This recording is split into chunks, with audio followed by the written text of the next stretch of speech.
तर नमस्कार मित्रांनो, सफरचंद गुरु यूट्यूब चॅनलमध्ये आपलं स्वागत आहे.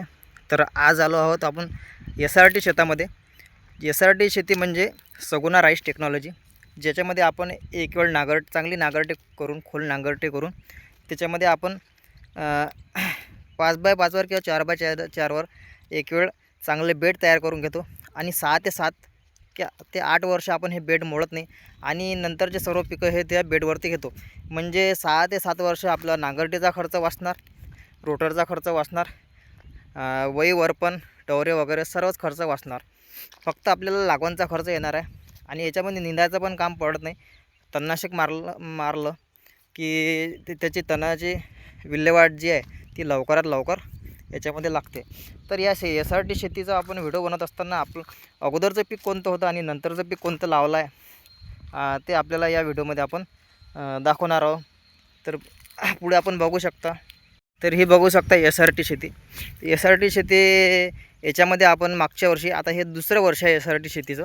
मागच्या वर्षी आपण याच्यात बेड तयार करून घेतले होते.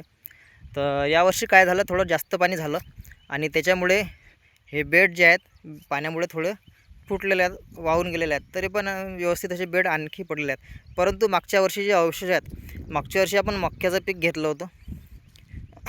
पहिलं पीक हे मक्याचे आपण जसं बघू शकता, हे 4x4 बेड आहेत आणि हे बेडवरती आपण मक्याची लागवण ही केली होती. पूर्ण 2.5 चक्करचा पट्टा आहे, म्हणजे पूर्ण 5 चक्कर 6 ते 6 एकर शेत आहे असं. परंतु हे इकडचं शेत आपल्याला दाखवता, त्याच्यामध्ये पण SRT आहे. पण याच्यामध्ये आपण SRTमध्ये सध्या आपण आता किडी लावलेली आहे. म्हणजे हे याच्यावरती अगोदर मक्का काढला, हे मक्याचे जसं आपण बघू शकता एकदम व्यवस्थित तासाचे तास एकदम हा मक्याचे याच्यामध्ये बेड तयार करून त्याच्यावरती आपण मक्का लागवण केला. आणि हे बेड आपण मोडले नाहीत, तसे थोडी बेडची जी रुंदी आहे आणि उंची थोडी या पाण्यामुळे कमी झालेली आहे. परंतु तरी पण एकदम व्यवस्थित असं बेड आहेत. ते काही मोडायचं काम नाही, फक्त थोडं पुढच्या वर्षी थोडं रिपेअर करावं लागणार. ते पराठीमधलं आपण रिपेअर करू, पण याच्यामध्ये तर किडी आपण लावलेली आहे सध्या, हे रिपेअर होणार नाहीत. परंतु केळीचं पीक निघून झाल्यानंतर आपण हे रिपेअर करू. तर हे बघा, आपण कोणत्याच प्रकारची याच्यामध्ये कामगिरी केली नाही, नांगरटे केली नाही, रोटर मारलं नाही. आपण डायरेक्ट जे मागच्या वर्षी जे बेड पाडले होते त्याच्यामध्ये आपण सुरुवातीला मक्याचं पीक घेतलं आणि मक्याचं पीक काढल्यानंतर जसं तसं त्याच बेडवरती आपण जी आता किडीची लागवण याच्यामध्ये केलेली आहे. हे पूर्ण शेत बघू शकता, पूर्ण किडी लावलेली आहे.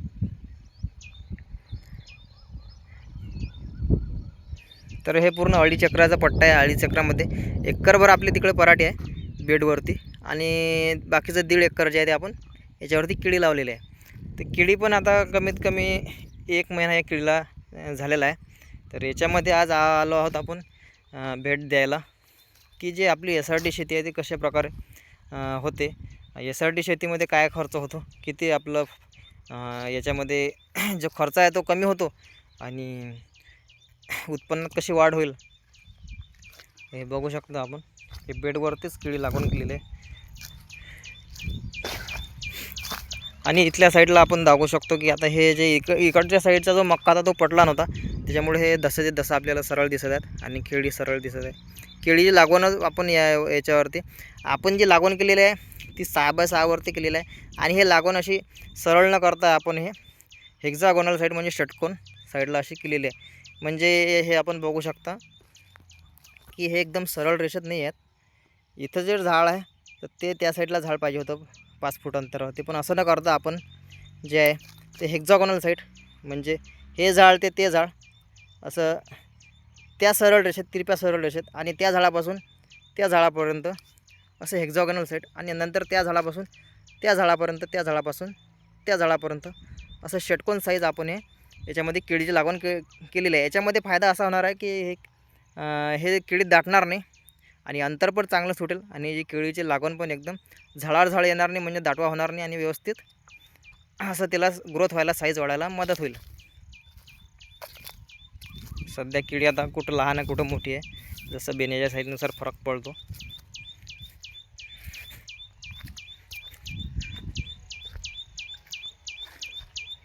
सध्या आता याच्यामध्ये आपलं थोडं काळजी घेऊन थोडं आरामशीरमध्ये याच्यामध्ये तणनाशक मारलेलं आहे. डायरेक्ट राऊंडअप आपण मारलेला आहे. राऊंडअप आपण डायरेक्ट मारू शकत नाही, पण थोडं घरचं जर मारणार असलं आणि एकदम शांततेत त्याच्यामध्ये मारावं लागतं, थोडा टाईम लागला तर चालेल, तरच आपण हे तणनाशक याच्यात मारू शकतो. अन्यथा आपण हे अवॉइड करू शकतो. मजूर सांगू जर आपण तणनाशक मारला तर आपली किडी हे कामातून चालली जाईल. तर थोडं शांततेने याच्यामध्ये तणनाशक जर मारलं तर तणनाशकचा विल्हेवाट होईल आणि किडीचं गवत पण मरेल आणि किडीला पण काही इजा होणार नाही. दुसऱ्या साईडला मी आपल्याला दाखवू इच्छितो की या साईडला मक्का पडला नव्हता, कारण त्याच्यामुळे हे दसं सरळ तशी उभं आपल्याला दिसत आहेत. परंतु दुसऱ्या साईडला आपला वारवदान आलं होतं, थोडा मक्का पडला होता. तर जो मक्का जर कसा पडला होता तो मक्का मी तुम्हाला दाखवणार आहे. तर हे बघू शकता आपण, हा या साईडला आपला मक्का पडला होता. पूर्ण दसं जे आहे असे पूर्ण मक्का पडला होता. त्याच्यामुळे हे दसं मागचे जे दसं होते तो मक्का पडला नव्हता. तर त्याचे दसं सरळ आहेत, एकदम सरळ रेषेत. परंतु हा मक्का पडला होता, त्याचे दसं बघू शकता आपण कसे एकदम असे तिरपे झालेले आहेत. परंतु आपल्याला काही अडचण नाही, हे बेड आपले व्यवस्थित होते आणि त्या बेडवरच आपण ही किडीची लागवण जी आहे ते हेक्झॉगोनल साईड षटकोन रेषेत आपण केलेली आहे. आणि नंतरचा व्हिडिओ जो आपल्याला जो SRT शेतीचा जो आहे त्याच्यामध्ये आपण पराठी पण लावलेला आहे, त्याचा पण मी तुम्हाला व्हिडिओ याच व्हिडिओमध्ये दाखवणार आहे. अगोदर आपण किडीचा व्हिडिओ बघू शकता.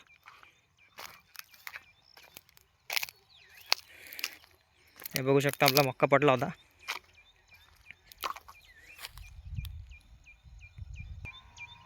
तर मित्रांनो, याच्यामध्ये आपल्याला झालेलं काय आहे की हे बघू शकता, केळी लावल्यानंतर काल रात्री डुकरांनी इथं थैमान केलेलं आहे. हे जे इथलं बेणं आहे हे बघू शकता, इथं पूर्ण गड्डा आहे. इथं बेणे लावलेलं होतं, परंतु डुकरांनी येऊन ते बेणं उकरलं आणि याची नासधूस केली. ते बेण्याचं काय माहीत काय करतात, ते खातात की काय, त्याच्यामधलं कंदमूळ खातात की काय. परंतु यांनी आपल्याला इथं 50 ते 100 बेण्याचं नुकसान हे केलेलं आहे. हे बघू शकता, इथं पण डायरेक्ट हे ते आतमध्ये खणतात, पूर्ण बेणं खणून काढतात. झाडं वगैरे आपलं तोडून टाकतात डुक्कर आणि आतमधलं काय वगैरे खातात, त्यांचं काय माहीत करतात. हे झाडं पण कसं केलेलं आहे त्यांनी इथं पण. तर असं पूर्ण इथं बघू शकता 50 ते 60 बेण्याचं त्यांनी नुकसान केलेलं आहे. ते इथं आज हे बेणं पण आपण लावणार आहोत आणि बाकीचा व्हिडिओ तुम्हाला आता पराठीचा दाखवतो की SRT शेतीमध्येच आपण पराठी पण कशी लागवण केलेली आहे. ते हे डुकराच्या विल्हेवाटासाठी आपण काय करावं त्यासाठी आपण कमेंटमध्ये सांगू शकता.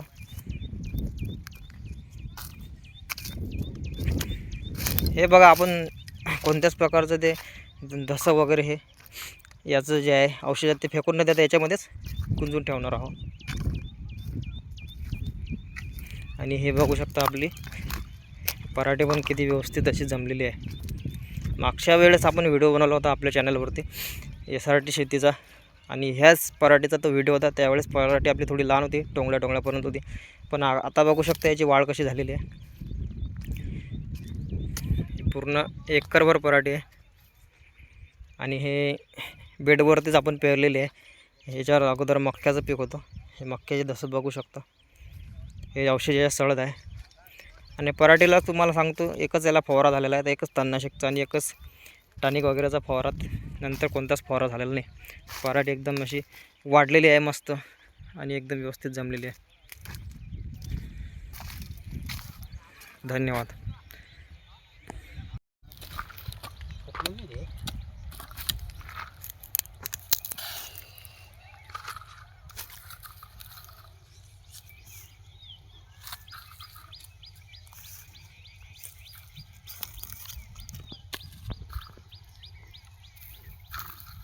ते चांगलं आहे बेना, नाही का खराब वाटतं ते. आता ते मटेरियल नाही पाहिजे.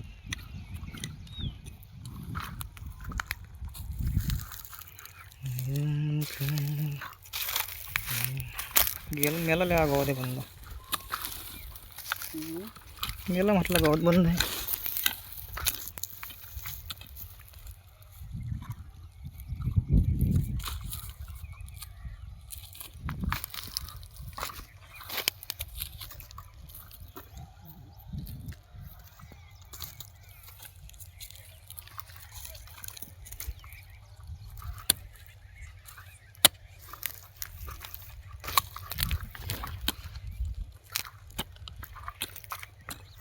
मित्रांनो आपण SRT शेतीचा व्हिडिओ बघितला.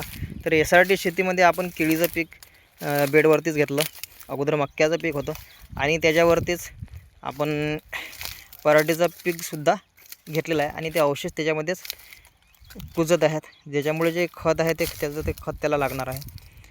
तर SRT शेती आपल्याला कशी वाटली, लागवण कशी वाटली, आपल्या एरियात कुठे SRT शेती होत आहे काय, तिथं आपण त्याच्यामध्ये काय फायदा होते, खर्च किती वाढते, ते याचं आपण कमेंटमध्ये आम्हाला सांगू शकता. तर धन्यवाद मित्रांनो, नमस्कार.